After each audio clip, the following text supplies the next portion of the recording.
पहले विनोद जगदाले, आपका रुख करते हुए सवाल आपसे ये है, क्योंकि मात्र महाराष्ट्र नहीं है, महाराष्ट्र है, बिहार है, उत्तर प्रदेश है, जिसमें ये मुद्दा काफी बड़ा हो गया है। योगी आदित्यनाथ तो यहां तक कह चुके हैं कि अबू आजमी को उत्तर प्रदेश भेज दीजिए, इलाज कर देंगे। बिहार में आप देख रहे हैं कि पार्टियां दो फाड़ हो गई हैं, जो एनडीए के साथी हैं आपस में वही बंट गए हैं, और महाराष्ट्र में मुद्दा खत्म होने नहीं दिया जा रहा है। तो विनोद, क्या वजह है, क्या फिर से हंगामे के आसार हैं इसी मामले पर महाराष्ट्र में, और ये मुद्दा खत्म क्यों नहीं हो रहा है? खत्म हो नहीं रहा है या होने नहीं दिया जा रहा है? देखिए विपनेश, महाराष्ट्र में 2 दिन औरंगजेब का मुद्दा यहाँ पर छाया, लेकिन परसों जब अबू आसिम आजमी का निलंबन इस बजट सत्र के लिए हुआ, उसके बाद कहीं ना कहीं ये मुद्दा यहाँ पर थोड़ा थोड़ा शांत होते हुए नजर आ रहा है। लेकिन बयानबाजी लगातार जारी है। खुद आदित्य ठाकरे कह रहे हैं कि अबू आसिम आजमी को जेल पे डालना चाहिए, जेल सलाखों के पीछे उनकी जगह है। उद्धव ठाकरे कह रहे हैं कि उनकी विधायकी छीन लेनी चाहिए। तो ये वो 2 पार्टियां हैं जिन्होंने इनके साथ लोकसभा और विधानसभा का चुनाव लड़ा, लेकिन आज वो उनके ही खिलाफ हो चुके हैं। लगातार महाराष्ट्र में हंगामा जारी है।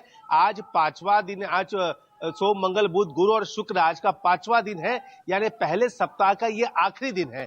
तो आज के आखिरी दिन में यहाँ पर फिर से एक नया हंगामा यहाँ पर शुरू हो चुका है। अभी देखिए, आप यहाँ पर थोड़ी बहुत आवाज भी आपको सुनाई दे रही होगी। यहाँ से 100 मीटर की दूरी पर विधान भवन की सीढ़ियां है, वहां पर भी इतिहास के मुद्दे को लेकर ही यहाँ पर प्रदर्शन चल रहा है। प्रदर्शन इसलिए हो रहा है कि कल विधान परिषद में शिवसेना यूबीटी के नेता है अनिल परब, बेहद उद्धव ठाकरे के करीबी है।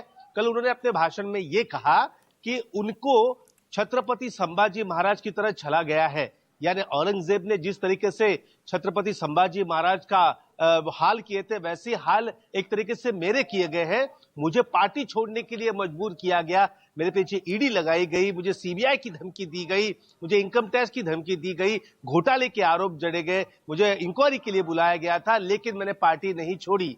तो खुद की तुलना छत्रपति संभाजी महाराज को करने से अब देखिए सत्ता पक्ष विधायक नाराज हो चुके हैं।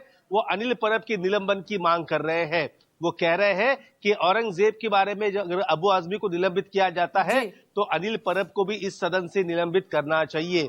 महाराष्ट्र में मुद्दे काफी ज्यादा है, लेकिन बात सिर्फ हो रही है इतिहास को लेकर, औरंगजेब को लेकर, छत्रपति शिवाजी महाराज के अपमान को लेकर हो रहा।